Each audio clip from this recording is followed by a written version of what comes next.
তো ছোটবেলা থেকে অ্যাকচুয়ালি আমার পড়াশোনা আমি খুব একটা খারাপ স্টুডেন্ট ছিলাম না। আমার ক্লাস 1 থেকে আমার রোল নম্বর 1 থেকে 2 এর মধ্যে থাকতো সব। ওকে, এবং আমি ক্লাস 5-এ আমি বৃত্তি পেয়েছি। পড়াশোনায় আমি চেষ্টা করেছি যে আমার ভালো কিছু করতে হলে, কোনো কিছু অ্যাচিভ করার জন্য আমাকে কিন্তু পড়াশোনা করতে হবে, সেটা যেটাই হোক ভালো মতো। দ্যাটস ইন্টারেস্টিং আপু। দেখেন, নর্মালি আপনি বলেন যে আপনার ছোটবেলা থেকে আপনার রোল 1 বা 2 এর মধ্যে ছিল, তো এই ধরনের স্টুডেন্টরা নর্মালি আপনি যেটা এর আগে বলতেছিলেন যে হয় ডক্টর অথবা ইঞ্জিনিয়ার হতে চায়, তো ওই জায়গা থেকে আপনি আসলে একটা ডিফারেন্ট চিন্তা করলেন এবং সেটা আপনার ফ্যামিলিতে একসেপ্ট করলো বা তারা, আমি জানি না কতটুকু মোটিভেট করলো, এইটা একটু বলবেন কিনা যে আসলে। আমার বাবা অ্যাকচুয়ালি চেয়েছেন যে উনি, আমি যেন একজন ডাক্তার হতে পারি।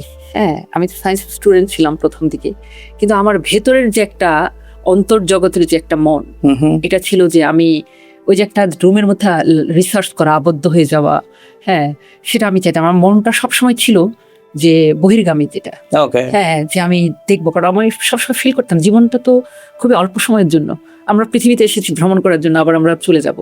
এই যে চিন্তাটা, এটা আমার ভেতরে ছিল। তো আমার অন্তর্জগতের সাথে কিন্তু আমি সবসময় কথা বলতাম যে আসলে আমি কি চাই। তো আমার চাওয়াটাকে কিন্তু আমি তখন প্রায়োরিটি দিয়েছি।